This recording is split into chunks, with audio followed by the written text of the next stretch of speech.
ಆತ್ಮೀಯ ವಿದ್ಯಾರ್ಥಿಗಳೇ, ಇಂದಿನ ತರಗತಿಯಲ್ಲಿ 10ನೇ ತರಗತಿ ಸಮಾಜ ವಿಜ್ಞಾನ ವಿಷಯದ ಇತಿಹಾಸ ವಿಭಾಗದಲ್ಲಿ ಬರ್ತಕ್ಕಂಥ ಬ್ರಿಟಿಷ್ ಆಳ್ವಿಕೆಯ ಪರಿಣಾಮಗಳು ಎಂಬ ಅಧ್ಯಯನದ ಬಗ್ಗೆ ಇವತ್ತು ಅಧ್ಯಯನ ಮಾಡೋಣ.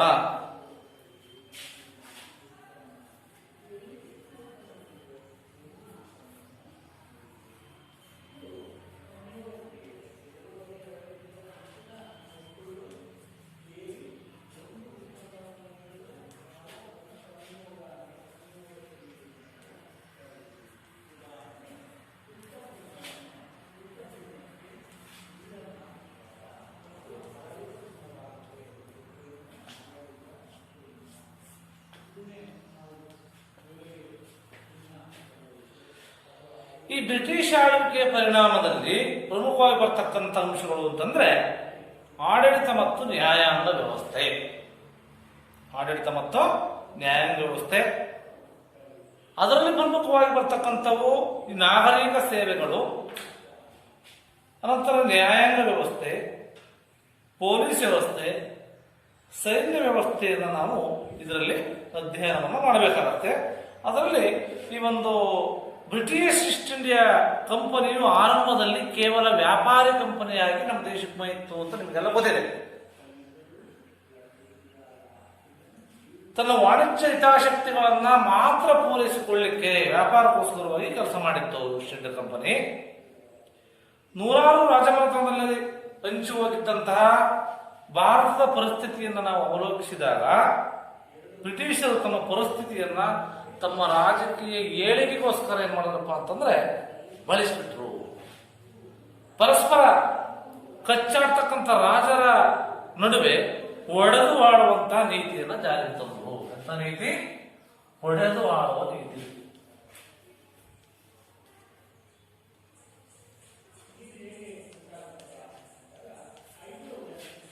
ಈ ಒಡೆದು ಆಳುವ ನೀತಿಯನ್ನ ಬಳಸಿಕೊಂಡು ಅವರೆಲ್ಲರನ್ನ ಕ್ರಮೇಣ ಅವರ ಅಧೀನಕ್ಕೆ ತಗತಕ್ಕಂಥ ಕೆಲಸವನ್ನ ಇವರು ಮಾಡ್ತಾ ಇದ್ರು. ಈ ಒಂದು ಬ್ರಿಟಿಷರು ಅಧೀನಕ್ಕೆ ತೆಗೆದುಕೊಳ್ತಕ್ಕಂಥ ಪ್ರಕ್ರಿಯೆಯಲ್ಲಿ ಸಂಧಾನ ಮತ್ತು ಯುದ್ಧಗಳ ಮಾರ್ಗಗಳನ್ನು ಸಮರ್ಥವಾಗಿ ಮಾಡ್ತಾರಪ್ಪ ಅಂತಂದ್ರೆ ಅವರು ಬೆಳೆಸಿಕೊಂಡ್ರು. ಸಂಧಾನ ಮತ್ತು ಯುದ್ಧದ ಮೂಲಕವಾಗಿ ಇದು ಮಾಡ್ತಾ ಇದ್ರು.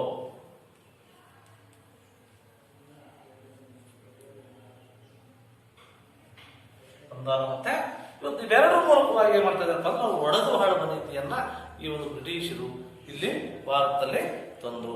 ವಿವಿಧ ಉಪಾಯವನ್ನ ಬಳಸಿ ಭಾರತದಲ್ಲಿ ರಾಜಕೀಯವಾಗಿ ತಮ್ಮ ಅಧೀನಕ್ಕೆ ತೆಗೆದುಕೊಳ್ಳಬೇಕು, ಅನಂತರ ನಾವು ಶಾಶ್ವತವಾಗಿ ತಮ್ಮಲ್ಲೇ ಏನ್ ಮಾಡಬೇಕು, ಉಳಿದುಕೊಳ್ಳಬೇಕೆಂತ ಆಲೋಚನೆಯನ್ನ ಇವರು ಮಾಡಿದ್ರು. ಹಾಗಾಗಿ ಭಾರತ ಒಂದು ದೇಶ ಸಾಮೂಹಿಕ ಕಲ್ಪನೆ ಏನಪ್ಪಾ ಅಂತಂದ್ರೆ ಇಲ್ಲದಿದ್ದ ಸಂದರ್ಭದಲ್ಲಿ ಅದು ವಿವಿಧ ರಾಜ್ಯಾಡಳಿತಗಳಲ್ಲಿ ಹರಿದು ಹಂಚಿ ಹೋಗಿತ್ತು. ಅನೇಕ ರಾಜ್ಯಗಳನ್ನು ವಿವಿಧ ಕಾರಣಗಳಿಂದಾಗಿ ಒಂದುಗೂಡಿಸಿದ್ರು. ಬ್ರಿಟಿಷರು ಏಕರೂಪ ಕಂದಾಯ, ಏಕರೂಪ ರಾಜಕೀಯ ವ್ಯವಸ್ಥೆಗೆ, ಏಕರೂಪ ಆಡಳಿತ ವ್ಯವಸ್ಥೆಗೆ ಮಾತ್ರಪ್ಪ ಅದನ್ನು ಒಳಪಡಿಸ್ತಾರೆ. ಅದರಲ್ಲಿ ಶಿಕ್ಷಣ ಇರ್ಬೋದು, ನ್ಯಾಯಾಂಗ ವ್ಯವಸ್ಥೆ ಇರ್ಬೋದು, ಭೂಕಂದಾಯ ಇರ್ಬೋದು, ವ್ಯಾಪಾರ ಇರ್ಬೋದು, ಕೃಷಿ ಮತ್ತು ಹೊಸ ಆಡಳಿತಾತ್ಮಕ ವ್ಯವಸ್ಥೆಯನ್ನ ಏನ್ ಮಾಡ್ತಾರಪ್ಪ ಅದು ಬ್ರಿಟಿಷರು ನಮ್ಮ ದೇಶದಲ್ಲಿ ಜಾರಿ ತರ್ತಕ್ಕಂಥ ಕೆಲಸವನ್ನ ಇವ್ರು ಮಾಡ್ತಾರೆ. ಹಾಗಾಗಿ ಇವತ್ತು ಇವರು ಸಫಲರಾಗ್ತಾರೆ. ಈ ಬಗ್ಗೆ ಆಡಳಿತವನ್ನು ರೂಪಿಸುವಾಗ ತಮ್ಮ ಆರ್ಥಿಕ ಹಿತಾಸಕ್ತಿಯನ್ನ ಸಂರಕ್ಷಣೆ ಮಾಡಿಕೊಳ್ಳುವುದನ್ನು ಅವರು ಮರೆಯಲಿಲ್ಲ. ಆರ್ಥಿಕ ಪರಿಸ್ಥಿತಿಯನ್ನ, ಹಿತಾಸಕ್ತಿಯನ್ನ ಈ ಒಂದು ನಿಟ್ಟಿನಲ್ಲಿ ಕಂಪನಿ ಆಡಳಿತ ಕ್ಷೇತ್ರದಲ್ಲಿ ಈ ಕೆಲವು ಪ್ರಯೋಗಗಳನ್ನು ಮಾಡುತ್ತೆ. ಕಂಪನಿ ಮಾಡುತ್ತೆ ಆಡಳಿತ ಕ್ಷೇತ್ರದಲ್ಲಿ ಕೆಲವು ಪ್ರಯೋಗಗಳನ್ನು ಮಾಡುತ್ತೆ. ಅದರಲ್ಲಿ ಪ್ರಮುಖವಾಗಿರತಕ್ಕಂಥ ಏನಪ್ಪ ಅಂದ್ರೆ ಆಡಳಿತ ಮತ್ತು ನ್ಯಾಯಾಂಗ ವ್ಯವಸ್ಥೆ.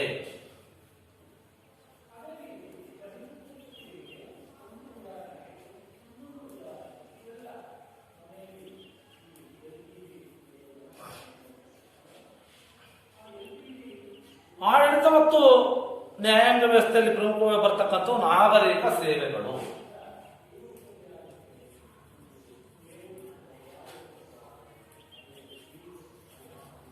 ನಾಗರಿಕ ಸೇವೆಗಳು ಈ ಲಾರ್ಡ್ ಕಾರ್ನ್ವಾಲಿಸ್ ಇವನು ನಾಗರಿಕ ಸೇವಾ ವ್ಯವಸ್ಥೆಯನ್ನ ಜಾರಿಗೆ ತಂದ ನೆನಪ ಅಂತಂದ್ರೆ ಲಾರ್ಡ್ ಕಾರ್ನ್ವಾಲಿಸ್.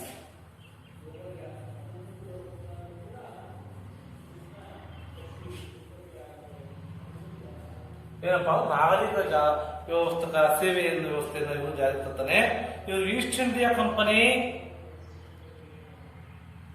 ವ್ಯಾಪಾರ ನಡೆಸುವ ಸಲುವಾಗಿ ನೌಕರರನ್ನು ಏನ್ ಮಾಡ್ತಾ ಇತ್ತಪ್ಪ ಅಂತಂದ್ರೆ ನೇಮಕ ಮಾಡಿಕೊಡ್ತಕ್ಕಂಥ ಪದ್ಧತಿ ಮೊದಲಿಂದಲೂ ಇತ್ತು ಈಸ್ಟ್ ಇಂಡಿಯಾ ಕಂಪನಿಯಲ್ಲಿ.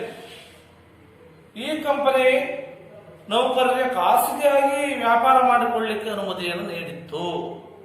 ಈ ಅವಕಾಶವನ್ನು ಬಳಸಿಕೊಂಡಂತಹ ನೌಕರರು ಏನ್ ಮಾಡ್ತಾರೆ, ಅನೈತಿಕ ಮಾರ್ಗದಲ್ಲಿ ಖಾಸಗಿಯವರಿಗೆ ಯಾವಾಗ ಕೊಟ್ಟರು ಅವ್ರೇನ್ ಮಾಡಿದ್ರಪ್ಪ ಅಂದ್ರೆ ಅನೈತಿಕ ಮಾರ್ಗಗಳ ಮೂಲಕವಾಗಿ ಹಣವನ್ನು ಸಂಪಾದನೆ ಮಾಡಲಿಕ್ಕೆ ಹೊರಟರು. ಅವಾಗೇನಪ್ಪ ಅಂದ್ರೆ ಕಡು ಭ್ರಷ್ಟರಾಗ್ತಾರೆ.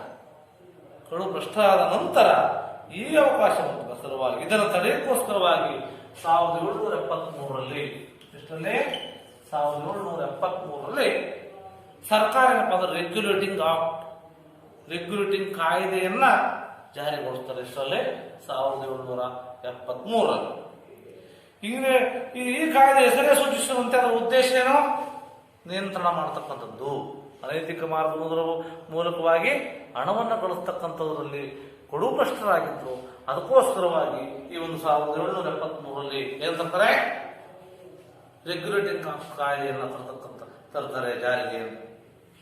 ನಂತರ 1800ರಲ್ಲಿ ನಾಗರಿಕ ಸೇವೆಗೆ ಬಯಸ್ತಕ್ಕಂಥವರು 1800ಏನಪ್ಪ ಅಂದ್ರೆ ಈ ನಾಗರಿಕ ಸೇವೆಗೆ ಸೇರಬಯಸ್ತಕ್ಕಂಥವ್ರು ಶಿಕ್ಷಣವನ್ನು ನೀಡಲಿಕ್ಕೋಸ್ಕರವಾಗಿ ಕಲ್ಕತ್ತಾದಲ್ಲಿ ಫೋರ್ಟ್ ವಿಲಿಯಂ ಕಾಲೇಜನ್ನು ಕೊಡ್ತಾರೆ. ಇಲ್ಲಿ ಫೋರ್ಟ್ ವಿಲಿಯಂ ಕಾಲೇಜನ್ನು ಕಲ್ಕತ್ತಾದಲ್ಲಿ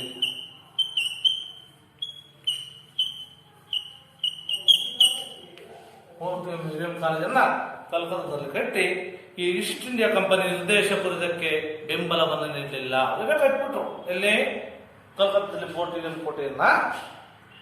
ಆದರೆ ಇದಕ್ಕೆ ಕಂಪನಿ ನಿರ್ದೇಶಕರು ಸಹಾಯವನ್ನು ಮಾಡಲಿಲ್ಲ.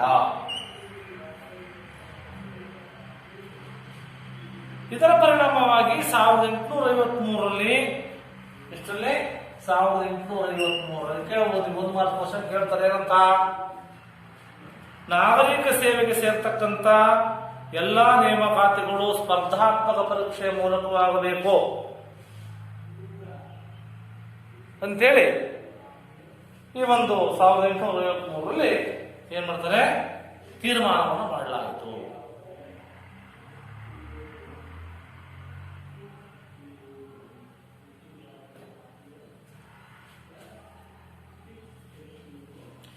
ನಂತರ ಇದರಿಂದ ಭಾರತೀಯರಿಗೆ ಹೆಚ್ಚಿನ ಪ್ರಯೋಜನ ಆಗಲಿಲ್ಲ. ಅದರಿಂದ ಸ್ಪರ್ಧಾತ್ಮಕ ಪರೀಕ್ಷೆ ಮೂಲಕವಾಗಿ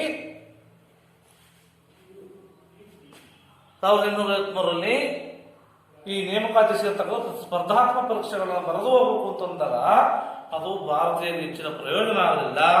ಜೊತೆಗೆ ಬ್ರಿಟಿಷರು ಭಾರತೀಯ ಸಾಮರ್ಥ್ಯವನ್ನು ಅನುಮಾನಿಸಿ ನೋಡುದು. ಇವರು ಸಾಮರ್ಥ್ಯವನ್ನು ಅನುಮಾನಿಸಿ ನೋಡ್ತಾರೆ. ಅದಕ್ಕೋಸ್ಕರವಾಗಿ ಕಾರ್ನ್ವಾಲಿಸ್ ಹೇಳ್ತಾನೆ ಏನಂತ, ಹಿಂದೂಸ್ಥಾನದಲ್ಲಿರ್ತಕ್ಕಂಥ ಪ್ರತಿಯೊಬ್ಬ ಮೂಲ ನಿವಾಸಿಯು ಭ್ರಷ್ಟ. ಹಿಂದೂಸ್ಥಾನದಲ್ಲಿರ್ತಕ್ಕಂಥ ಪ್ರತಿಯೊಬ್ಬ ಭಾರತೀಯ ಮೂಲ ನಿವಾಸಿಯೇನು ಭ್ರಷ್ಟ ಅಂತೇಳಿ ಅವನು ಕರೀತಾನೆ, ಲಾರ್ಡ್ ಕಾರ್ನ್ವಾಲಿಸ್. ಹಾಗಾಗಿ ಇದರಿಂದ ಕೆಳದರ್ಜೆಯ ಹುದ್ದೆಗಳನ್ನು ಮಾತ್ರ ಭಾರತೀಯರು ಕೊಡಬೇಕು, ಕೆಳ ದರ್ಜೆ ಹುದ್ದೆಗಳನ್ನು ಮಾತ್ರ ಭಾರತೀಯರು ಕೊಡಬೇಕು ಅಂತೇಳಿ ಇವರು ತನ್ನಂತ ನಾಗರಿಕ ಸೇವೆ ವ್ಯವಸ್ಥೆಯಲ್ಲಿ ಬರ್ತಕ್ಕಂಥ ಅಂಶಗಳನ್ನ ವಿದ್ಯಾರ್ಥಿಗಳು ನೀವು ಇದುವರೆಗೆ ತಿಳಿದಿರಿ.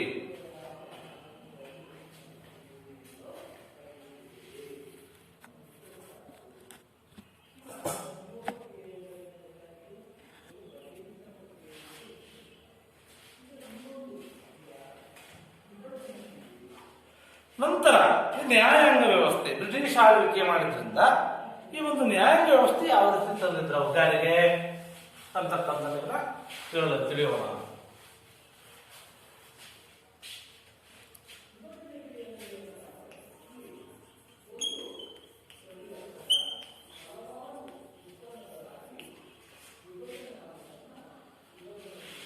ಮೊಘಲರಿಂದ ಬ್ರಿಟಿಷರಿಗೆ ಹಂತ ಹಂತವಾಗಿ ಅಧಿಕಾರವನ್ನು ಹಸ್ತಾಂತರ ಮಾಡಲಾಯಿತು.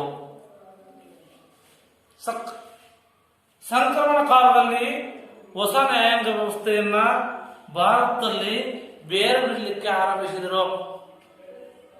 1764ರಲ್ಲಿ ಬಾಕ್ಸರ್ ಕದನ ಅಂತ ಗೊತ್ತಿರಬೇಕಲ್ವ. ಹಿಂದಿನ ತರಗತಿಯಲ್ಲಿ ನೀವೆಲ್ಲ ಅಧ್ಯಯನ ಮಾಡಿದ್ದೀರಿ ಬಾಕ್ಸರ್ ಕದನದಿಂದ ಆಗ್ತಕ್ಕಂಥ ಪರಿಣಾಮಗಳ ಬಗ್ಗೆ. ಇಲ್ಲಿ 1764ರಲ್ಲಿ ಬಾಕ್ಸರ್ ಕದನ ನಂತರ ಮೊಘಲ್ ಚಕ್ರವರ್ತಿ 2ನೇ ಶಾ ಆಲಂ ದಿವಾನಿ ಹಕ್ಕು ಎಂಬ ಕಂದಾಯವನ್ನು ವಸೂಲಿ ಮಾಡತಕ್ಕಂಥ ದಿವಾನಿ ಹಕ್ಕು ಅಂತ ಇದಲ್ವಾ, ಕಂದಾಯ ವಸೂಲಿ ಮಾಡತಕ್ಕಂಥದ್ದನ್ನ ಬ್ರಿಟಿಷರಿಗೆ ನೀಡ್ತಾನೆ. ಯಾರು ನೀಡ್ತಾನೆ? ಬ್ರಿಟಿಷರಿಗೆ ನೀಡ್ತಾನೆ ಕಂದಾಯ ವಸೂಲಿ ಮಾಡತಕ್ಕಂಥ ಹಕ್ಕನ್ನ. ಈ ಬಂಗಾಳದ ಪ್ರಾಂತದಲ್ಲಿ ದ್ವಿ ಆಡಳಿತ ಜಾರಿಗೆ ಬರುತ್ತೆ. ಯಾವುದು? ದ್ವಿ ಆಡಳಿತ.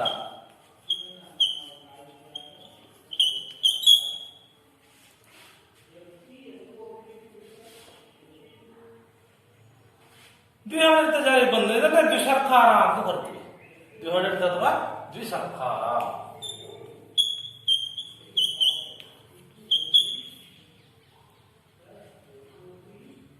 ಈಗ ಕಾಯ್ದೆ ಪ್ರಕಾರವಾಗಿ ವಸೂಲಾತಿ, ನಾಗರಿಕ ಮತ್ತು ಅಪರಾಧ ನ್ಯಾಯ ನಿರ್ವಹಣಾ ವ್ಯವಸ್ಥೆಯನ್ನ ಭಾರತದ ಅಧಿಕಾರಿಗಳಿಗೆ ನೀಡಲಾಯಿತು. ವಸೂಲಾದ ಕಂದಾಯದ ನಿರ್ವಹಣೆಯಲ್ಲಿ ಆಡಳಿತವನ್ನು ಬ್ರಿಟಿಷರು ತಮ್ಮ ಬಳಿ ಇಟ್ಕೊಳ್ತಾ ಇದ್ದು ವಸೂಲಾದ ಕಂದಾಯದ ಹಣವನ್ನ. ಕ್ರಮೇಣ ಬ್ರಿಟಿಷರು ಹೆಚ್ಚು ಕೇಂದ್ರೀಕೃತವಾಗಿರ್ತಕ್ಕಂಥ ನ್ಯಾಯಾಂಗ ವ್ಯವಸ್ಥೆಯನ್ನು ಜಾರಿಗೆ ತರಬೇಕು ಅಂತ ನ್ಯಾಯಾಂಗ ವ್ಯವಸ್ಥೆ ಕೇಂದ್ರೀಕೃತವಾಗಿರ್ತಕ್ಕಂಥ ನ್ಯಾಯಾಂಗ ವ್ಯವಸ್ಥೆಯನ್ನು ಜಾರಿಗೆ ತರಬೇಕು ಅಂತೇಳಿ ತೀರ್ಮಾನ ಮಾಡಿ ಈ ಹೆಜ್ಜೆಯಿಂದ ಬ್ರಿಟಿಷರು ಮೊಘಲರ ಅಧಿಕಾರವನ್ನು ಹಿಂದಕ್ಕೆ ಸರಿಸಿಬಿಟ್ಟು ಏನ್ ಮಾಡ್ತಾರಪ್ಪ ಅಂದ್ರೆ ಸಾರ್ವಭೌಮರಾಗತೊಡಗುತ್ತಾರೆ. ಇದನ್ನ ಹೊಸ ನ್ಯಾಯಾಂಗ ವ್ಯವಸ್ಥೆಯನ್ನು ಜಾರಿಗೆ ತರುವುದರ ಮೂಲಕವಾಗಿ ಇವರು ಒಂದು ಸಾಧನೆ ಮಾಡ್ತಾರೆ ಅಂತಕ್ಕಂಥ ತಿಳಿಬಹುದು. ನಂತರ 1772ರಲ್ಲಿ ಎಷ್ಟು 1772ರಲ್ಲಿ ಗವರ್ನರ್ ಆಗಿ ಅಧಿಕಾರವನ್ನು ವಹಿಸಿಕೊಂಡಂತ ವಾರನ್ ಹೆಸ್ಟಿಂಗ್ ಅಂತೇಳಿ, ವಾರನ್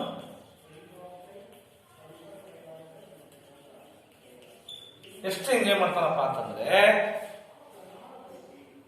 ಜಾರಿಗೆ ತಂದಂತಹ ಹೊಸ ಯೋಜನೆ ಪ್ರಕಾರವಾಗಿ ಪ್ರತಿ ಜಿಲ್ಲೆಯು 2 ಬಗೆಯ ನ್ಯಾಯಾಲಯಗಳನ್ನು ಹೊಂದಿರಬೇಕಾಗಿತ್ತು. 2 ಬಗೆಯ ನ್ಯಾಯಾಲಯಗಳನ್ನು ಹೊಂದಿರಬೇಕಾಗಿತ್ತು. ಅವುಗಳಲ್ಲಿ ದಿವಾನಿ ಅದಾಲತ್ ಅಂತಕ್ಕಂಥ ನಾಗರಿಕ ನ್ಯಾಯಾಲಯ, ದಿವಾನಿ ಅದಾಲತ್ ಇದು ನಾಗರಿಕ ನ್ಯಾಯಾಲಯ, ಒಂದೇ ನ್ಯಾಯಾಲಯ. ಅದ್ರ ಜೊತೆಗೆ ಇನ್ನೊಂದು ನ್ಯಾಯಾಲಯ ಏನಪ್ಪ ಅಂತಂದ್ರೆ ನಾಗರಿಕ ಮತ್ತು ಫೌಜ್ದಾರಿ ಅದಾಲತ್ ಅಂತೇಳಿ. ಫೌಜ್ದಾರಿ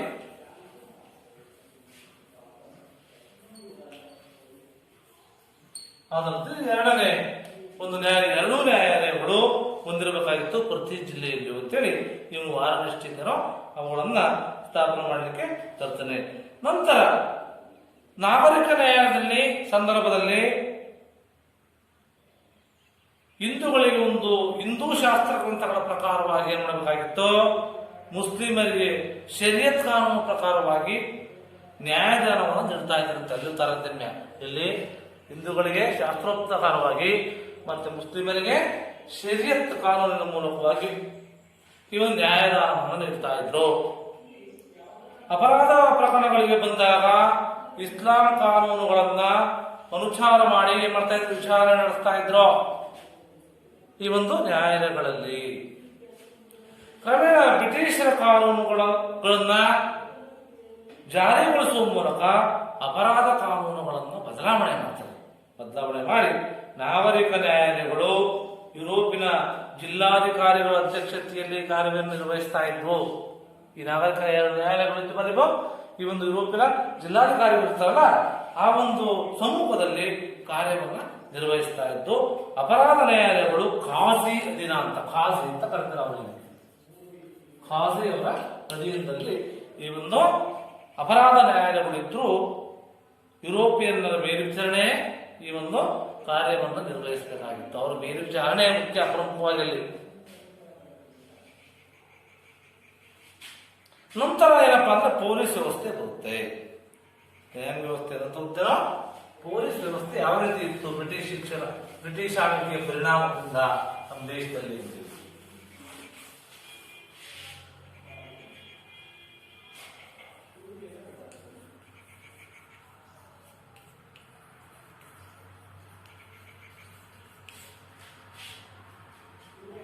ಆಂತರಿಕ ಶಾಂತಿ ಸುವ್ಯವಸ್ಥೆಯನ್ನ ಕಾಪಾಡ್ತಕ್ಕಂಥ ಜವಾಬ್ದಾರಿಯನ್ನ ಹೊತ್ತಿರ್ತಕ್ಕಂಥ ವರ್ಗವೇ ಪೊಲೀಸರು ಅಂತ ನಿಮಗೆಲ್ಲ ಗೊತ್ತಿದೆ.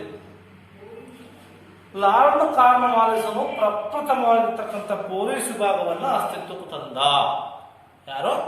Lord Cornwallis. ಲಾರ್ಡ್ ಕಾರ್ನ್ವಾಲಿಸನು ಪ್ರಥಮ ವ್ಯವಸ್ಥಿತವಾದ ಪೊಲೀಸ್ ವಿಭಾಗವನ್ನು ಅಸ್ತಿತ್ವಕ್ಕೆ ತಂದ ನಂತರ ಸೂಪರಿಂಟೆಂಡೆಂಟ್ ಆಫ್ ಪೊಲೀಸ್ ಅಂತಾರೆ, SP ಅಂತ ಹೇಳಿದ್ರು. ಸೂಪರಿಂಟೆಂಡೆಂಟ್ ಆಫ್ ಪೊಲೀಸ್, SP ಅಂತ ಹೇಳಿ ಕರೀತಾರೆ ಎಂಬ ಹೊಸ ಹುದ್ದೆಯನ್ನು ಇವನು ಸೃಷ್ಟಿ ಮಾಡ್ತಾನೆ. ನಂತರ 1793ರಲ್ಲಿ ಪ್ರತಿ ಜಿಲ್ಲೆಗಳನ್ನ ಠಾಣೆಗಳನ್ನಾಗಿ ಮಾಡ್ತಾನೆ. 1793 ಎಷ್ಟು ಯಾವುದು? ಪ್ರತಿ ಜಿಲ್ಲೆಯನ್ನು ಸಹ ಠಾಣೆ, ಈಗೇನು ಪೊಲೀಸ್ ಠಾಣೆ ಅಂತ ಹೇಳ್ತೀವಿ ಅದೇ ಠಾಣೆಗಳನ್ನಾಗಿ ಆ ಕಾಲದಲ್ಲಿ 1793ರಲ್ಲಿ ವಿಭಾಗಿಸಿ ಪ್ರತಿ ಠಾಣೆಯಲ್ಲಿ ಕೊತ್ವಾಲರ ಅಧೀನದಲ್ಲಿ, ಕೊತ್ವಾಲರು ಅಂತ ಬರ್ತಾ ಇದ್ರು ಆ ಕಾಲದಲ್ಲಿ, ಬ್ರಿಟಿಷ್ ಕಾಲದಲ್ಲಿ, ಅಲ್ಲಿ ಅವರ ಅಧೀನದಲ್ಲಿ ಬದಲಾವಣೆ ತಂದ್ರು. ಹಳ್ಳಿಗಳಲ್ಲಿ ಚೌಕಿದಾರ, ಹಳ್ಳಿಗಳನ್ನಾರು ಚೌಕಿದಾರ ಅಂತ ಇರ್ತಾ ಇದ್ರು.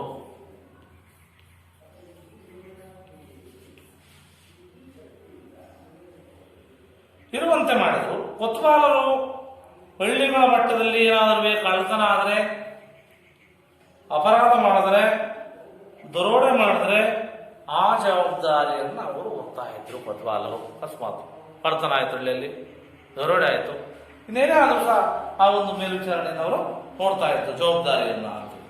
1770ರ ದಶಕದಲ್ಲಿ ಏನಾಯ್ತಪ್ಪ ಅಂತಂದ್ರೆ, ಈ ಬಹಳಷ್ಟು ಭೀಕರ ಕ್ಷಾಮ ಭೀತಿಯಿಂದ ಏನಾಗುತ್ತಪ್ಪ ಅಂತಂದ್ರೆ ಈ ಒಂದು ಕಾನೂನು ವ್ಯವಸ್ಥೆಯನ್ನು ವಿಷಮಗೊಳಿಸ್ತಾ ತೊಡಗುತ್ತಾರೆ. ಇದರ ಪರಿಣಾಮವಾಗಿ ಇಡೀ ಪೊಲೀಸ್ ವ್ಯವಸ್ಥೆಯನ್ನ ಬ್ರಿಟಿಷರ ಅಧೀನಕ್ಕೊಳಪಡಿಸ್ತಕ್ಕಂಥ ವ್ಯವಸ್ಥೆ ಅಲ್ಲಿ ಆಗುತ್ತೆ. ನಂತರ 1781ರಲ್ಲಿ ಬ್ರಿಟಿಷ್ ಮ್ಯಾಜಿಸ್ಟ್ರೇಟ್ ಅನ್ನು ನೇಮಕ ಮಾಡತಕ್ಕಂಥ ಪದ್ಧತಿ. 1781ರಲ್ಲಿ ಬ್ರಿಟಿಷ್ ಮ್ಯಾಜಿಸ್ಟ್ರೇಟ್ ಅಂದ್ರೆ ನ್ಯಾಯಾಧೀಶರು ಅಂತ ನೇಮಕ ಮಾಡ್ತಕ್ಕಂಥ ಪದ್ಧತಿಯನ್ನು ಜಾರಿಗೆ ತಂದರೆ, ನಂತರ ಪೊಲೀಸ್ ಅಧಿಕಾರಿಗಳು ಮ್ಯಾಜಿಸ್ಟ್ರೇಟ್ಗಳ ಅಧೀನಕ್ಕೊಳಪಡ್ತಾರೆ. ಏನು ಪೊಲೀಸ್ ಅಧಿಕಾರಿಗಳು ಇರ್ತಾರೋ ಮ್ಯಾಜಿಸ್ಟ್ರೇಟರ ಅವರ ಅಧೀನದಲ್ಲಿರ್ತಕ್ಕಂಥದ್ದನ್ನು ನಾವು ಕಾಣ್ತೇವೆ. ನಂತರ ಪೊಲೀಸ್ ವ್ಯವಸ್ಥೆ ನಿರಂತರವಾಗಿ ಬದಲಾವಣೆ ಒಳಗಾಗುತ್ತೆ. ಯಾವ ರೀತಿ ಬದಲಾವಣೆ ಆಗುತ್ತೆ? 1861ರಲ್ಲಿ 1861ರಲ್ಲಿ ಪೊಲೀಸ್ ಕಾಯ್ದೆ ಅಂತ ಜಾರಿಗೊಳಿಸ್ತಾರೆ. ಏನನ್ನ? ಪೊಲೀಸ್ ಕಾಯ್ದೆ.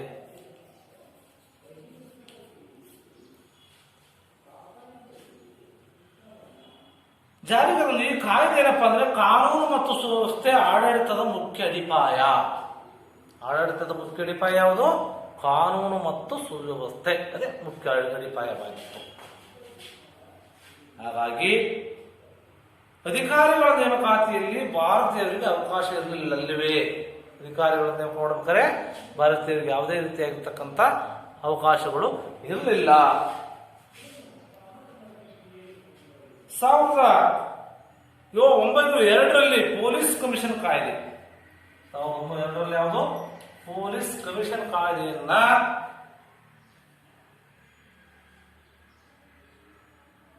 ವಿದ್ಯಾರ್ಹತೆಯನ್ನು ಪಡೆದವರನ್ನ ಮಾತ್ರ ಅಧಿಕಾರಿ ಹುದ್ದೆಗೆ ನೇಮಿಸಲಿಕ್ಕೆ ಅವಕಾಶ ಕಲ್ಪಿಸಲಾಯಿತು. ಏನು ವಿದ್ಯಾರ್ಥಿ ಅಂತ ಅದನ್ನು ಓದಿರ್ಬೇಕು ಅಂತಾರೆ ಮಾತ್ರ ಆ ಒಂದು ಹುದ್ದೆಯನ್ನು ಕೊಡಲಿಕ್ಕೆ ತೀರ್ಮಾನವನ್ನ ಮಾಡಲಾಯಿತು.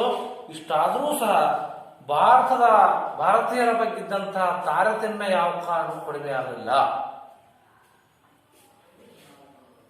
ನಂತರ ಸೈನ್ಯ ವ್ಯವಸ್ಥೆ, ಪೊಲೀಸ್ ವ್ಯವಸ್ಥೆ ನಂತರ ಸೈನ್ಯ ವ್ಯವಸ್ಥೆ.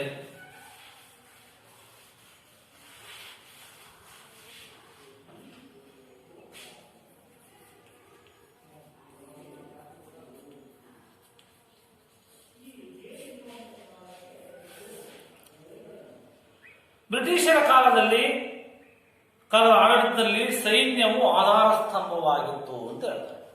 ಏನು? ಸೈನ್ಯ ಅವರ ಕಾಲದಲ್ಲಿ ಆಧಾರ ಸ್ತಂಭವಾಗಿತ್ತು. ಯಾಕೆಂದ್ರೆ ಸೈನ್ಯ ಇರಲೇಬೇಕು. ಈ ಒಂದು ಭಾರತೀಯರನ್ನೇ ಸೈನ್ಯದಲ್ಲಿ ಸೇರಿಕೊಂಡು ಭಾರತೀಯರ ನೆರವಿನಿಂದ ಬ್ರಿಟಿಷರು ಭಾರತವನ್ನು ತಮ್ಮ ಅಧೀನಕ್ಕೆ ತೆಗೆದುಕೊಳ್ತಾರೆ. ಸೈನ್ಯದ ಶಕ್ತಿಯನ್ನು ಬಳಸಿಕೊಂಡು ಭಾರತದ ಇರ್ತಕ್ಕಂಥ ಒಳಗಡೆಯ ಕೆಲವು ತಮ್ಮ ವಿರೋಧಿ ಶಕ್ತಿಗಳಿಂದ, ವಿದೇಶಿ ಶಕ್ತಿಗಳಿಂದ ತಮ್ಮ ಸಾಮ್ರಾಜ್ಯವನ್ನು ಏನ್ ಮಾಡ್ತಾರಪ್ಪ ಅಂದ್ರೆ ಇವರು ರಕ್ಷಣೆ ಮಾಡ್ತಕ್ಕಂಥ ಕೆಲಸವನ್ನ ಇವರು ಮಾಡ್ತಾರೆ.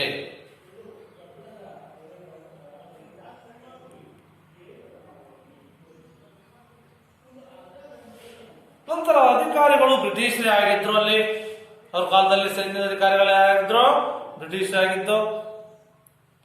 ಭಾರತೀಯರಿಗೆ ಲಭಿಸ್ತಕ್ಕಂಥ ಅತ್ಯುನ್ನತ ಹುದ್ದೆಯಿಂದ ಸುಬೇದಾರ್ ಸ್ಥಾನವನ್ನು ಕೊಡ್ತಕ್ಕಂಥದ್ದು. ಸ್ಥಾನ ಸುಬೇದಾರ್ ಸ್ಥಾನ.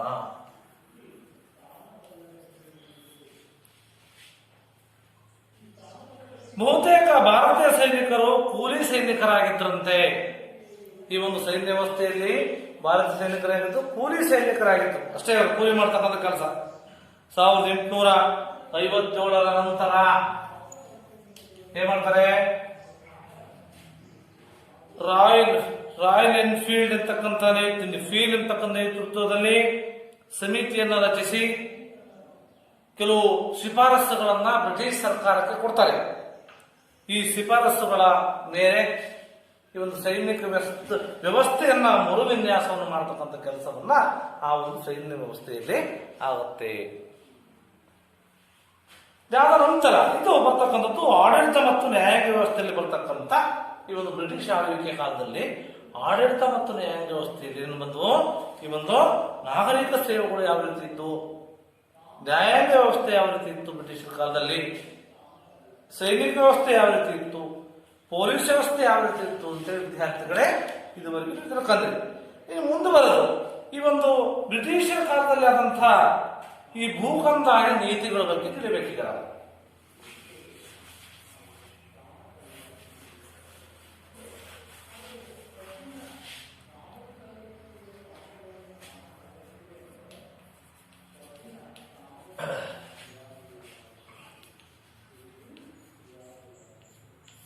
ಭೂಕಂದಾಯ ನೀತಿಗಳು. ಬ್ರಿಟಿಷರು ಬಂಗಾಳ ಪ್ರಾಂತ್ಯವನ್ನ ತಮ್ಮ ಕೇಂದ್ರವನ್ನಾಗಿ ಮಾಡಿಕೊಂಡಿದ್ರು ಅಂತ. ಬ್ರಿಟಿಷರು ಬಂಗಾಳವನ್ನ ತಮ್ಮ ಕೇಂದ್ರವನ್ನಾಗಿ ಮಾಡಿಕೊಂಡಿದ್ರು. ಈಸ್ಟ್ ಇಂಡಿಯಾ ಕಂಪನಿ ಬ್ರಿಟಿಷ್ ಸರ್ಕಾರಕ್ಕೆ ವಾರ್ಷಿಕವಾಗಿ 4 ಲಕ್ಷ ಪೌಂಡ್ಗಳನ್ನ ಪಾವತಿಸಬೇಕಾಗಿತ್ತು. ಆದ್ರಿಂದ ಈ ಹಿನ್ನೆಲೆಯಲ್ಲಿ ಕಂಪನಿ ಏನ್ ಮಾಡುತ್ತೆ, ತನ್ನ ಆರ್ಥಿಕ ಹಿತಾಸಕ್ತಿಯನ್ನ ಸುಸ್ಥಿರಗೊಳಿಸಬೇಕಾಗಿತ್ತು. ಇದರಿಂದಾಗಿ ಹೊಸ ಬಗೆಯ ಕಂದಾಯ ನೀತಿಗಳನ್ನ ಬ್ರಿಟಿಷರು ಜಾರಿಗೆ ತರ್ತಾರೆ. ಅದರಲ್ಲಿ ಬರ್ತಕ್ಕಂಥ ಕಂದಾಯ ನೀತಿಗಳಲ್ಲಿ ಮೊದಲನೇದಾಗಿ ಕಾಯಂ ಜಮೀನ್ದಾರಿ ಪದ್ಧತಿಯಿಂದ ಕಾಯಂ ಜಮೀನ್ದಾರಿ ಪದ್ಧತಿ.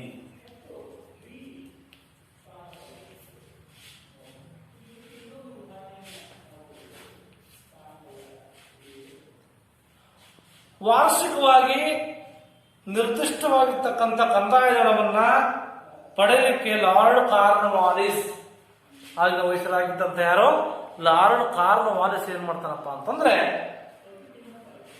1793ರಲ್ಲಿ ಈ ಒಂದು ಬಂಗಾಳ ಮತ್ತು ಬಿಹಾರ ಪ್ರಾಂತ್ಯದಲ್ಲಿ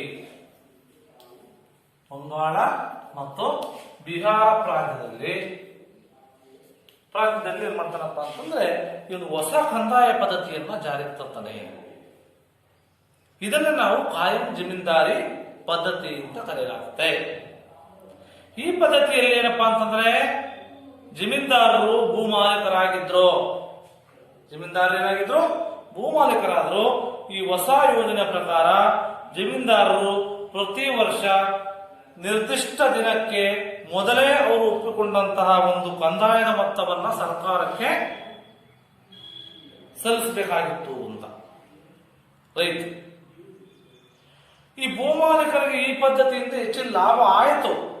ಆದ್ರೂ ಏಕೆಂದ್ರೆ ಸರ್ಕಾರಕ್ಕೆ ಸಲ್ಲಿಸಬೇಕಾಗಿರ್ತಕ್ಕಂಥ ಹಣದ ಮೊತ್ತಕ್ಕಿಂತ ಹೆಚ್ಚಿನ ಹಣವನ್ನು ಇವರು ವಸೂಲಿ ಮಾಡ್ತಾ ಇದ್ರು.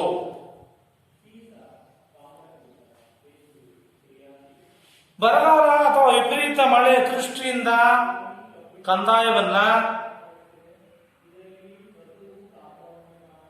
ವಸೂಲಿ ಮಾಡಲಿಕ್ಕೆ ಸಾಧ್ಯವಾಗದೆ ಸರ್ಕಾರಕ್ಕೆ ಸಲ್ಲಿಸಬೇಕಾದ ಹಣದ ಮೊತ್ತವನ್ನು ಏನ್ ಮಾಡ್ತಾ ಇದ್ರು, ಕಾರಣ ಹಣದ ಮೊತ್ತವನ್ನು ಸಲ್ಲಿಸಲಾಗದೇ ಇದ್ರೆ ಬ್ರಿಟಿಷ್ ಸರ್ಕಾರ ಅದನ್ನ ಒಂದು ಒಡೆತನದಿಂದ ಅವರನ್ನ ಏನ್ ಮಾಡ್ತಾ ಇದ್ರು, ಕಸಿದುಕೊಳ್ತಾ ಇದ್ರು. ಕಂದಾಯವನ್ನು ಕೊಡ್ತಾ ಹೋದ್ರೆ ಅವ್ರೇನು ಒಡೆತನದಲ್ಲಿದ್ರು, ಅದರಿಂದ ಏನ್ ಮಾಡ್ತಾ ಇದ್ರಪ್ಪ ಅಂದ್ರೆ ಕಸಿದುಕೊಳ್ತಕ್ಕಂಥ ಕೆಲಸವನ್ನ ಈ ಒಂದು ಇವರು ಬ್ರಿಟಿಷ್ ಈ ಒಂದು ಕಾಯಂ ಜಮೀನ್ದಾರಿ ಪದ್ಧತಿಯಲ್ಲಿ ಆಗ್ತಾ ಇತ್ತು.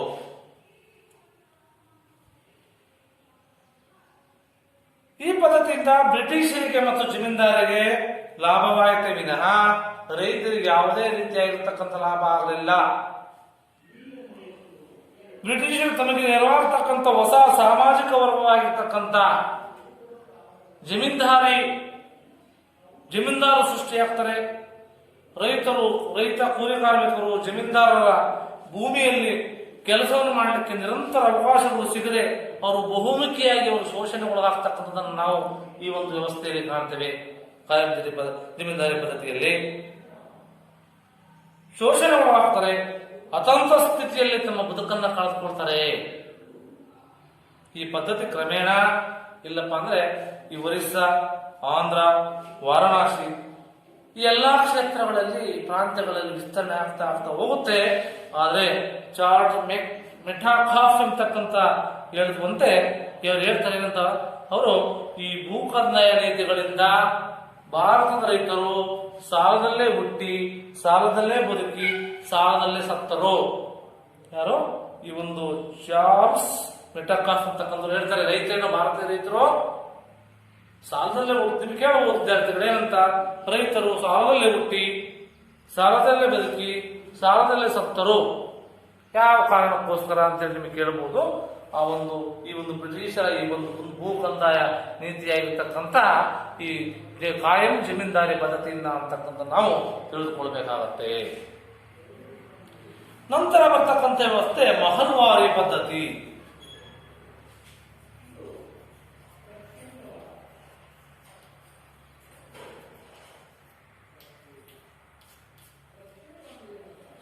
ಇಲ್ಲಿ ಉತ್ತರ ಪ್ರದೇಶ, ಮಧ್ಯಪ್ರದೇಶ ಪ್ರದೇಶದ ಅನೇಕ ಭಾಗಗಳಲ್ಲಿ, ಪಂಜಾಬ್, ದೆಹಲಿ ಪ್ರಾಂತ್ಯಗಳಲ್ಲಿ ಮಹಲ್ಲುಗಳಿಗೆ ಸಾಮೂಹಿಕವಾಗಿರ್ತಕ್ಕಂಥ ಒಪ್ಪಂದವನ್ನ ಮಾಡಿಕೊಂಡಿದ್ರು. ಸರ್ಕಾರಕ್ಕೆ ತೆರಿಗೆಯನ್ನು ಸಲ್ಲಿಸತಕ್ಕಂಥ ಪದ್ಧತಿಯನ್ನ ಜಾರಿಗೆ ತಂದರು. ಈ ಒಂದು ಕಾಲದಲ್ಲಿ ಈ ಪದ್ಧತಿಯನ್ನ ಆರ್ ಎಂ ಬರ್ಡ್ ಅಂತಕ್ಕಂಥವ್ರು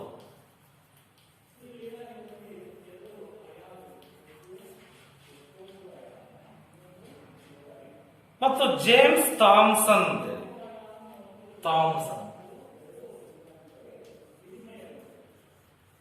ಇವರು ಪ್ರಯೋಗಿಸ್ತಾರೆ. ಮಹಲ್ ಎಂದರೆ ತಾಲೂಕು ಎಂದರ್ಥ. ಮಹಲ್ ಎಂದ್ರೇನು? ತಾಲೂಕು.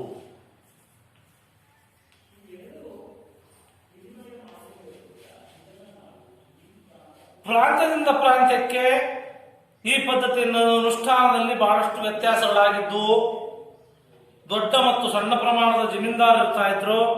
ಈ ಪದ್ಧತಿಯ ಭಾಗವಾಗಿತ್ತು ಅಂತ.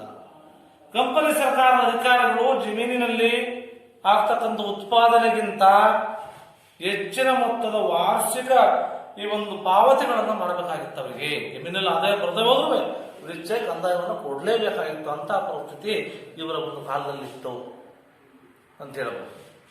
ನಂತರ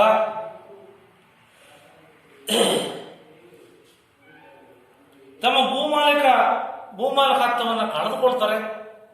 ಅವರನ್ನೇ ನೆಚ್ಚಿ ಬರ್ತಕ್ಕಂಥ ಸಣ್ಣ ಕೃಷಿಕರು, ಕೂಲಿ ಕೃಷಿ ಕಾರ್ಮಿಕರು ಕೆಲವು ನಿರ್ಗತಿಕರಾಗ್ತಕ್ಕಂಥ ವ್ಯವಸ್ಥೆಯನ್ನ ಈ ಒಂದು ಕಾಲದಲ್ಲಿ ಮಹಲ್ವಾರಿ ಪದ್ಯ ಜಾರಿ ತಂದಂತ ಕಾಲದಲ್ಲಿ ನಾವು ಕಾಣ್ತೇವೆ. ನಂತರ ರೈತವಾರಿ ಪದ್ಧತಿ ಬಂತು. ಪದ್ಧತಿ ರೈತವಾರಿ ಪದ್ಧತಿ.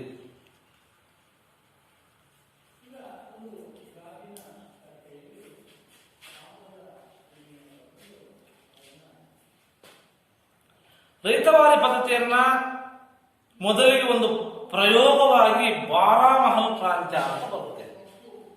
ಬಾರಾಮಹಲ್ ಎಂಬ ಪ್ರಾಂತ್ಯದಲ್ಲಿ ಏನ್ ಮಾಡ್ತಾರಪ್ಪ ಅಂತಂದ್ರೆ ಈ ಒಂದು 1798ರಲ್ಲಿ ಅಲೆಕ್ಸಾಂಡರ್ ರೀಡ್ ಅಂತ, ಯಾರೋ ಅಲೆಕ್ಸಾಂಡರ್ ರೀಡ್ ಅಂತಕ್ಕಂಥವನು 1792ರಲ್ಲಿ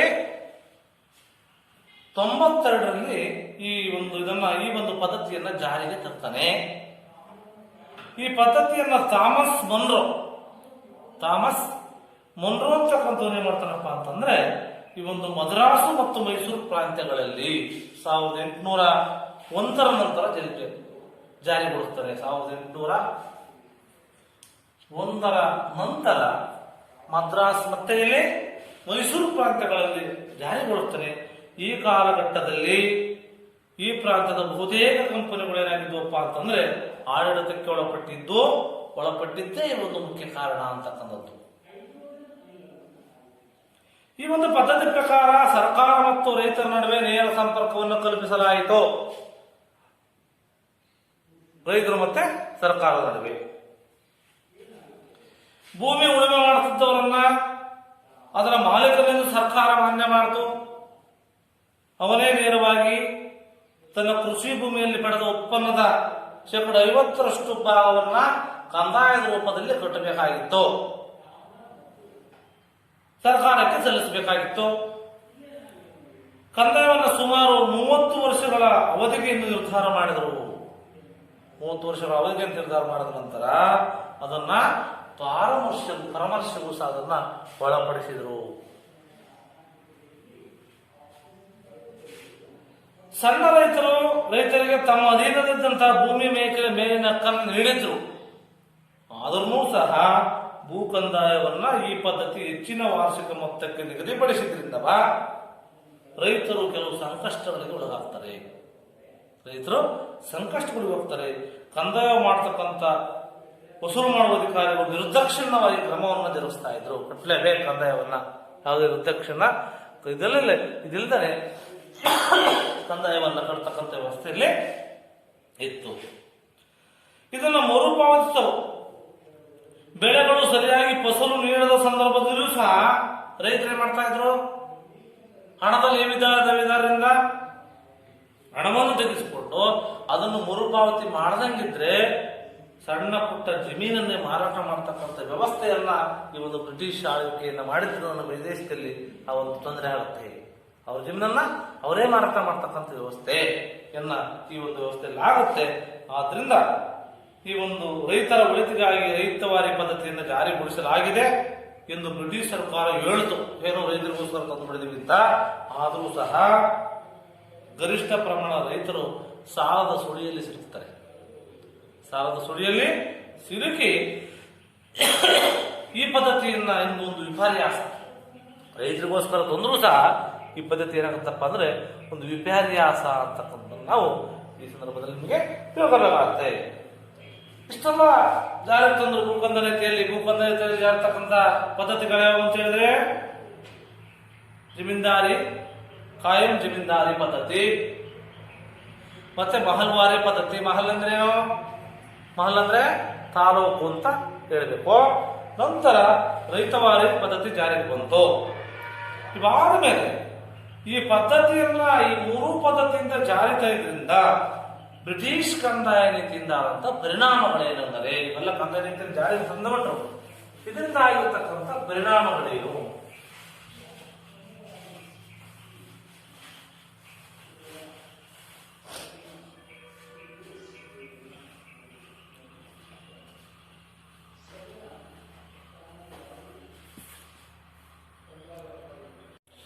ಈ ಒಂದು ನೀತಿಯ ಪರಿಣಾಮವಾಗಿ ನಿಜವಾದ ರೈತರನ್ನ ಶೋಷಣೆ ಮಾಡ್ತಕ್ಕಂಥ ಹೊಸ ಸಾಮಾಜಿಕ ವರ್ಗವಾಗಿರ್ತಕ್ಕಂಥ ಜಮೀನ್ದಾರಿ ಪದ್ಧತಿ ಸಮುದಾಯ ಏನಾಯ್ತಪ್ಪ ಅಂದ್ರೆ ಇಲ್ಲಿ ಹುಟ್ಕೊಂತು. ಏನೋ ಈ ಒಂದು ಕಂದಾಯ ನೀತಿಯ ಪ್ರಮುಖ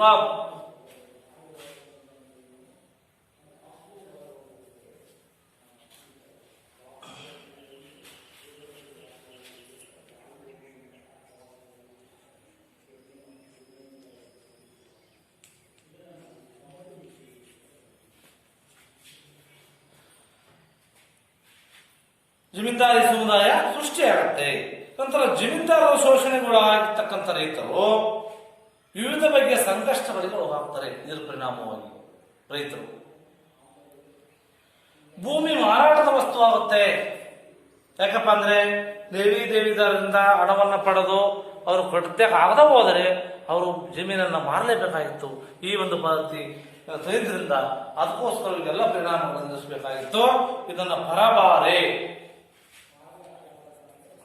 ಅಂದ್ರೆ ಇಂಗ್ಲಿಷ್ ಅಲ್ಲಿ ಮಾರ್ಟ್ಗೇಜ್ ಅಂತೇಳಿ ಕರಿತೀವಿ. ಮಾರ್ಟ್ಗೇಜ್ ಮಾಡಿ ಹಣವನ್ನ ಸಾಲವಾಗಿ ಪಡೆಯಬಹುದಾಗಿತ್ತು. ಭೂಮಿಯನ್ನ ಪರಬಾರ ಮಾಡಿ ಮಾರ್ಟ್ಗೇಜ್ ಕೊಟ್ಟು ಇದು ಮಾಡಿ ಅದನ್ನು ಸಾಲವನ್ನು ಪಡೆತಕ್ಕಂಥ ವ್ಯವಸ್ಥೆ ಇಲ್ಲಿ ಇತ್ತು. ಅನೇಕ ಜಮೀನ್ದಾರರು ಕೂಡ ಭೂಕಂದಾಯವನ್ನ ಸಲ್ಲಿಸುವ ಸಲುವಾಗಿ ತಮ್ಮ ಜಮೀನನ್ನು ಏನ್ ಮಾಡಿದ್ರಪ್ಪ ಅಂದ್ರೆ ಪರಭಾರೆ ಮಾಡಿದ್ರು. ಕಂದಾಯವರು ಕೊಡ್ಲೇಬೇಕು ಅಂದ್ರೆ ಅವ್ರೇನ್ ಮಾಡಿದ್ರು, ಆ ಜಮೀನನ್ನ ಪರಭಾರೆ ಮಾಡಿ ಒಂದು ಹಣವನ್ನ ಪಡಿತಾ ಇದ್ರು. ಕೃಷಿ ಕ್ಷೇತ್ರ ವಾಣಿಜ್ಯೀಕರಣಗೊಂಡು ಅವಾಗ ಏನಾಯ್ತಪ್ಪ ಅಂತಂದ್ರೆ ಕೃಷಿ ಕ್ಷೇತ್ರ ವ್ಯಾಪಾರಕ್ಕೋಸ್ಕರ ಆಯ್ತು, ನೇತ್ರ ಉದ್ದೇಶ ಇರಲಿಲ್ಲ.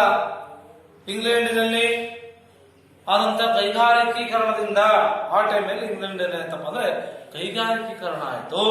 ಇದರಿಂದ ಅಲ್ಲಿನ ಕೈಗಾರಿಕೆ ಬೇಕಾಗಿರತಕ್ಕಂಥ ಕಚ್ಚಾ ವಸ್ತುವನ್ನು ಮಾತ್ರ ಇಲ್ಲಿ ಬೆಳಿಬೇಕಾಗಿತ್ತು. ಇದರಿಂದ ಒಂದು ಕೈಗಾರಿಕಾ ಕ್ರಾಂತಿಯಿಂದ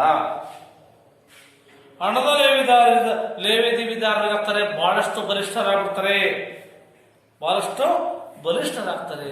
ಈ ರೀತಿಯಾಗಿ ಈ ಒಂದು ಕಂದಾಯ ರೀತಿಯನ್ನು ಜಾರಿಗೆ ಇದ್ದು ನಮಗೆ ಯಾವುದೇ ರೀತಿಯಾಗಿರ್ತಕ್ಕಂಥ ಅನುಕೂಲ ಭಾರತೀಯರಿಗೆ ಆಗಲಿಲ್ಲ ಅಂತಕ್ಕಂಥದ್ದನ್ನು ನಾವು ವಿದ್ಯಾರ್ಥಿಗಳೇ ತಿಳಿದುಕೊಳ್ಬೇಕಾಗ್ತದೆ. ನಂತರದಲ್ಲಿ ಏನಪ್ಪಾ ಅಂತಂದ್ರೆ ಈ ರೀತಿಯಾಗಿ ಅವರು ಬ್ರಿಟಿಷರು ಭೂಕಂದಾಯ ನೀತಿಯನ್ನು ತಂದ್ರು. ಈ ಒಂದು ಭೂಕಂದಾಯ ನೀತಿ ತಂದ್ರಿಂದ ಅದೇನು ಪರಿಣಾಮಗಳಾಗ್ತವೆ ಅಂತೆಲ್ಲ ನೀವು ತಿಳಿದುಕೊಂಡಿದ್ದೀರಿ. ನಂತರ ಏನಪ್ಪಾ ಅಂತಂದ್ರೆ ಈ ಒಂದು ಆಧುನಿಕ ಶಿಕ್ಷಣದ ಆರಂಭ ಆಗುತ್ತೆ. ಬ್ರಿಟಿಷರ ಕಾಲದಲ್ಲಿ ಆಧುನಿಕ ಶಿಕ್ಷಣದ ಆರಂಭ.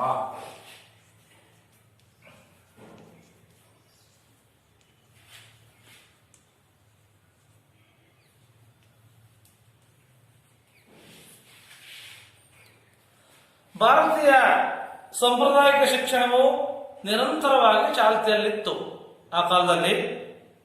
ಈ ಮಧ್ಯಕಾಲೀನ ಸಂದರ್ಭದಲ್ಲಿ ಮುಸ್ಲಿಂ ರಾಜ್ಯ ವ್ಯವಸ್ಥೆ ನೆಲೆಗೊಂಡ ನಂತರ ಶಿಕ್ಷಣವನ್ನು ನೀಡುವುದರಲ್ಲಿ ಏನ್ ಮಾಡ್ತಾರಪ್ಪ ಅಂತಂದ್ರೆ ಪಾರಂಪರಿಕ ವಿಧಾನದ ಜೊತೆಗೆ ಕೆಲವು ಬದಲಾವಣೆಗಳನ್ನು ಮಾಡ್ತಾರೆ.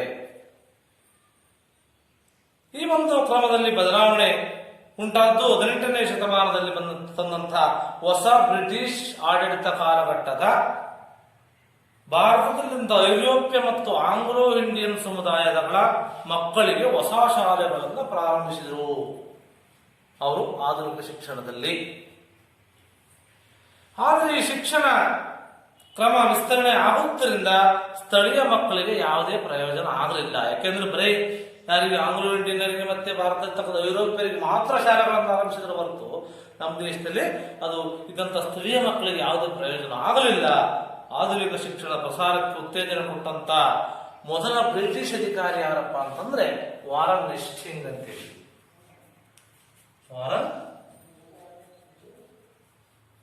ಇವರು ಮೊದಲು ಈ ಒಂದು ಆಧುನಿಕ ಶಿಕ್ಷಣಕ್ಕೆ ಉತ್ತೇಜನವನ್ನು ಕೊಟ್ಟಂತ ವ್ಯಕ್ತಿ. 1781ರಲ್ಲಿ ಕಲ್ಕತ್ತಾದಲ್ಲಿ ಮದರಸಾವನ್ನು ಪ್ರಾರಂಭಿಸ್ತಾನೆ. 1781ರಲ್ಲಿ ಮದರಸ ಕಲ್ಕತ್ತಾದಲ್ಲಿ ಸ್ಥಾಪನೆ ಮಾಡ್ತಾನೆ.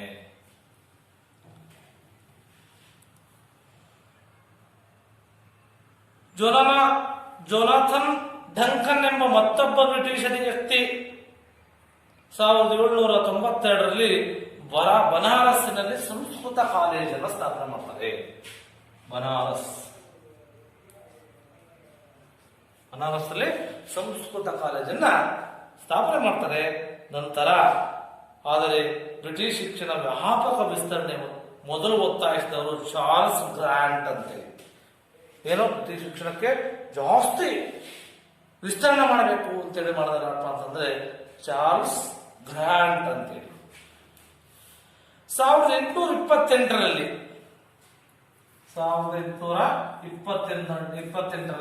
ಲಾರ್ಡ್ ವಿಲಿಯಂ ಬೆಂಟಿಕ್ ವಿಲಿಯಂ ಬೆಂಟಿಕ್ಕನು ಗವರ್ನರ್ ಜನರಲ್ ಆಗಿ ಬರ್ತಾನೆ. ಬ್ರಿಟಿಷ್ ಗವರ್ನರ್ ಜನರಲ್ ಆಗಿ ಬಂದ ನಂತರ ಬ್ರಿಟಿಷ್ ಶಿಕ್ಷಣ ವ್ಯವಸ್ಥೆ ಮತ್ತಷ್ಟು ವಿಶೇಷವಾಗಿರ್ತಕ್ಕಂಥ ಪ್ರೋತ್ಸಾಹವನ್ನು ನೀಡ್ತಾರಲ್ಲಿ.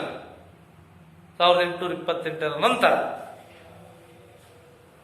ಗವರ್ನರ್ ಜನರಲ್ ಕಾರ್ಯಾಂಗ ಸಭೆಗೆ ಮೆಕಾಲೆಯನ್ನ ಕಾನೂನು ಸದಸ್ಯನಾಗಿ ಮಾಡ್ತಾರೆ. ಮೆಕಾಲೆ ಆ ಒಂದು ಕಾನೂನು ಕಾರ್ಯಾಂಗ ಸಭೆ. ಬೆಂಟಿಕ್ಕನ್ನು ನೇಮಕ ಮಾಡ್ತಾ ಸಾರ್ವಜನಿಕ ಶಿಕ್ಷಣಕ್ಕೆ ಸಂಬಂಧಿಸಿದಂತೆ ನೇಮಕವಾದ ಸಮಿತಿ ಅಧ್ಯಕ್ಷನಾಗಿ ನೇಮಕವನ್ನು ಮಾಡ್ತಾರೆ. ಇವನ್ನ ಯಾರು? ಮೆಕಾಲೆಯನ್ನ. 1835ರಲ್ಲಿ ಇಂಗ್ಲಿಷರ ಶಿಕ್ಷಣಕ್ಕೆ ಸಂಬಂಧಪಟ್ಟಂತ 1835ರಲ್ಲಿ ಇಂಗ್ಲಿಷರು ಶಿಕ್ಷಣಕ್ಕೆ ಸಂಬಂಧಪಟ್ಟಂತ ಒಂದು ಮೆಕಾಲೆ ಕೊಟ್ಟಂತ ವರದಿಯ ಪ್ರಕಾರವಾಗಿ ಆಧುನಿಕ ಭಾರತ ಶಿಕ್ಷಣ ವ್ಯವಸ್ಥೆಗೆ ತಳಹದಿಯಾಗುತ್ತೆ. ಆಧುನಿಕ ಭಾರತೀಯ ಶಿಕ್ಷಣ ತಳಹದಿಯಾಗುತ್ತೆ.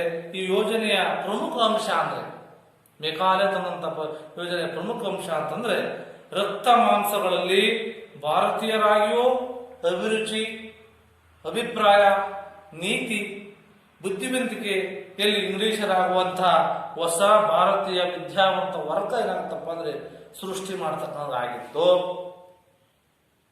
ಭಾರತ ವಿದ್ಯಾಭ್ಯಾಸದ ಕ್ರಮದಲ್ಲಿ ಇಂಗ್ಲಿಷ್ ಭಾಷೆ ಮಾಧ್ಯಮವಾಗಿ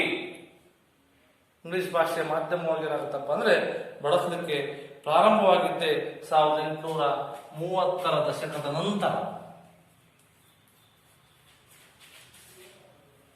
ನಂತರ ಪ್ರಮುಖ ಬೆಳವಣಿಗೆ ಅಂತಂದ್ರೆ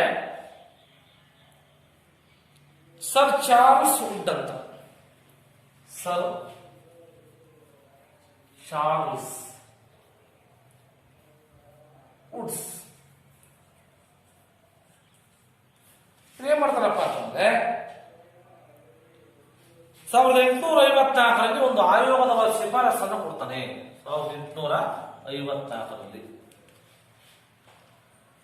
ಏನು ಶಿಫಾರಸು ಕೊಡ್ತಾರೆ? ಆಧಾರದ ಮೇಲೆ ಅಂದಿನ ಗವರ್ನರ್ ಜನರಲ್ ಆಗಿದ್ದಂತಹ ಲಾರ್ಡ್ ಡಾಲೌಸಿ, ಅಂದಿನ ಗವರ್ನರ್ ಜನರಲ್ ಯಾರು? ಲಾರ್ಡ್ ಡಾಲೌಸಿ ಕಲ್ಕತ್ತಾ, ಬಾಂಬೆ, ಮದ್ರಾಸುಗಳಲ್ಲಿ ನೂತನ ವಿಶ್ವವಿದ್ಯಾಲಯವನ್ನ 1857ರಲ್ಲಿ ಸ್ಥಾಪನೆ ಮಾಡ್ತಾರೆ. 1857ರಲ್ಲಿ ಸ್ಥಾಪನೆ ಮಾಡಿ ಇಲ್ಲಿಂದ ನಂತರ ಶಿಕ್ಷಣ ಏನಪ್ಪಾ ಅಂದ್ರೆ ಸಾರ್ವತ್ರೀಕರಣಗೊಳ್ಳುತ್ತೆ. ಎಲ್ಲರಿಗೂ ಪಡಿತಕ್ಕಂತಾಗಬೇಕು. ಶಿಕ್ಷಣ ಸಾರ್ವತ್ರೀಕರಣಗೊಂಡು ನಂತರ ಈ ಒಂದು ಶಿಕ್ಷಣವನ್ನು ಜಾರಿಗೆ ತಂದುಬಿಟ್ರು. ಎಲ್ಲಿ? ಭಾರತದಲ್ಲಿ ಆಧುನಿಕ ಶಿಕ್ಷಣವನ್ನ. ಇದರಿಂದ ಆದಂತಹ ಪರಿಣಾಮ ಏನಂದರೆ ಬ್ರಿಟಿಷ್ ಶಿಕ್ಷಣದ ಪರಿಣಾಮಗಳು. ಯಾವ ರೀತಿ ಕಂದಾಯ ನೀತಿಯನ್ನು ಜಾರಿಯಾದ ಪರಿಣಾಮಗಳಿದ್ವೋ ಅದೇ ರೀತಿಯಾಗಿ ಬ್ರಿಟಿಷ್ ಶಿಕ್ಷಣದಿಂದ ಆದಂತ ಪರಿಣಾಮಗಳೇನು?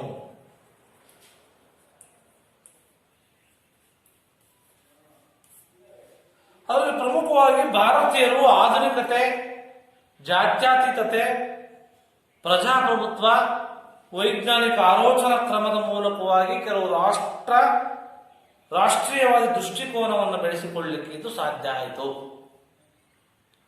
ನಂತರ ಸ್ಥಳೀಯ ಭಾಷೆಗಳು, ಸಾಹಿತ್ಯ ರಚನೆಗೆ ಪ್ರೋತ್ಸಾಹ ಕೊಡಲಾಯಿತು. ಇದರಿಂದ ವಿದ್ಯಾವಂತ ವರ್ಗದ ಆಲೋಚನಾ ಕ್ರಮದಲ್ಲೂ ಏನಪ್ಪಾ ಅಂದ್ರೆ ಈ ಒಂದು ಏಕತೆಯ ಸ್ವರೂಪವನ್ನು ಕಾಣ್ತೀವಿ ನಾವು ಈ ಒಂದು ಪರಿಣಾಮದಿಂದ. ವೃತ್ತಪತ್ರಿಕೆಗಳು ಬೆಳೆಯುತ್ತಿರುವುದು, ವಿಶೇಷವಾಗಿ 19ನೇ ಶತಮಾನದ ಉತ್ತರಾರ್ಧದಲ್ಲಿ ಪತ್ರಿಕೆಗಳಲ್ಲಿ ಸರ್ಕಾರದ ನೀತಿಗಳನ್ನು ವಿಮರ್ಶೆ ಮಾಡತಕ್ಕಂಥ ಮೂಲಕ ಭಾರತೀಯರಲ್ಲಿ ಬ್ರಿಟಿಷ್ ಆಡಳಿತ ಬಗ್ಗೆ ವಿಮರ್ಶಾತ್ಮಕವಾಗಿರ್ತಕ್ಕಂಥ ಅಭಿಪ್ರಾಯವನ್ನು ಪಡೆದಕ್ಕೆ ಇಲ್ಲಿ ಸಾಧ್ಯ ಆಗುತ್ತೆ ಅಂತ ಹೊಸ ಸಾಮಾಜಿಕ ಧಾರ್ಮಿಕ ಸುಧಾರಣಾ ಚಟುವಟಿಕೆಗಳು ಉಂಟಾಗ್ತವೆ. ಈ ಒಂದು ಸಮಯದಲ್ಲಿ ಜೆ.ಎಸ್. ಮಿಲ್, ರೂಸೋ, ಮಾಂಟೆಸ್ಕೋ ಇವರ ಒಂದು ಚಿಂತನೆಗಳು ಏನ್ ಮಾಡ್ತಾವಪ್ಪ ಅಂತಂದ್ರೆ ಭಾರತೀಯ ವಿದ್ಯಾವಂತರ ಆಲೋಚನಾ ಕ್ರಮದಲ್ಲಿ ನಾವೀನ್ಯತೆಯನ್ನ ತಂದುವಂತಕ್ಕಂಥದ್ದನ್ನ ಈ ಒಂದು ಶಿಕ್ಷಣದಿಂದ ಆದಂತಹ ಪರಿಣಾಮ ಅಂತ ಹೇಳಬಹುದು. ಜಗತ್ತಿನಾದ್ಯಂತ ನಡೆಯುತ್ತಿದ್ದಂಥ ಸ್ವಾತಂತ್ರ್ಯ ಚಳುವಳಿಯ ಪ್ರಭಾವದ ಭಾರತೀಯರ ಮೇಲೂ ಸಹ ಆಗುತ್ತೆ. ಭಾರತೀಯರು ತಮ್ಮ ಸಮೃದ್ಧ ಸಾಂಸ್ಕೃತಿಕ ಪರಂಪರೆಯನ್ನ ಅರಿತುಕೊಳ್ಳಲಿಕ್ಕೆ ಸಾಧ್ಯವಾಯಿತು. ಈ ರೀತಿಯಾಗಿ ಈ ಒಂದು ಬ್ರಿಟಿಷ್ ಶಿಕ್ಷಣವನ್ನು ಭಾರತದಲ್ಲಿ ಬ್ರಿಟಿಷ್ ಜಾರಿಗೆ ತಂದ್ರಿಂದ ಎಲ್ಲ ಒಂದು ಪರಿಣಾಮಗಳನ್ನು ನಾವು ಅನುಭವಿಸಬೇಕಾಗಿತ್ತು ಅಂತ. ಈ ರೀತಿಯಾಗಿ ವಿದ್ಯಾರ್ಥಿಗಳೇ, ಇದುವರೆಗೂ ನೀವೇನಪ್ಪ ಅಂತಂದ್ರೆ ಬ್ರಿಟಿಷರು ಆಳ್ವಿಕೆ ಮಾಡಿದ್ರು ಭಾರತದಲ್ಲಿ, ಅವರಿಂದ ಏನು ಪರಿಣಾಮಗಳು ಅಂದ್ರೆ ಅದರ ಪ್ರಮುಖವಾಗಿ ನ್ಯಾಯಾಂಗ ಆಡಳಿತ ವ್ಯವಸ್ಥೆ, ಆ ಆಡಳಿತ ಮತ್ತು ನ್ಯಾಯಾಂಗ ವ್ಯವಸ್ಥೆ ಯಾವ ರೀತಿ ಇತ್ತು, ನಾಗರಿಕ ಸೇವೆಗಳು ಯಾವ ರೀತಿ ಇತ್ತು, ಪೊಲೀಸ್ ವ್ಯವಸ್ಥೆ ಯಾವ ರೀತಿ ಇತ್ತು, ನ್ಯಾಯಾಂಗ ವ್ಯವಸ್ಥೆ ಯಾವ ರೀತಿ ಇತ್ತು, ಅವರು ತಂದಂತ ಭೂಕಂದಾಯ ನೀತಿಗಳು ಯಾವ್ಯಾವು, ಅದಂತ ಭೂಕಂದಾಯ ನೀತಿದಂತ ಆದಂತ ಪರಿಣಾಮಗಳೇನು, ಹಾಗೂ ಆಧುನಿಕ ಶಿಕ್ಷಣವನ್ನು ಸಹ ಆರಂಭಿಸಿದರು. ಆಧುನಿಕ ಶಿಕ್ಷಣವನ್ನು ಆರಂಭಿಸಿದ್ದಂತ ಆದಂತ ಪರಿಣಾಮಗಳ ಬಗ್ಗೆ ಇದುವರೆಗೂ ಸಹ ನೀವು ಎಲ್ಲ ತಿಳಿದುಕೊಂಡಿದ್ದೀರಿ. ಎಲ್ಲರಿಗೂ ಸಹ ಧನ್ಯವಾದ.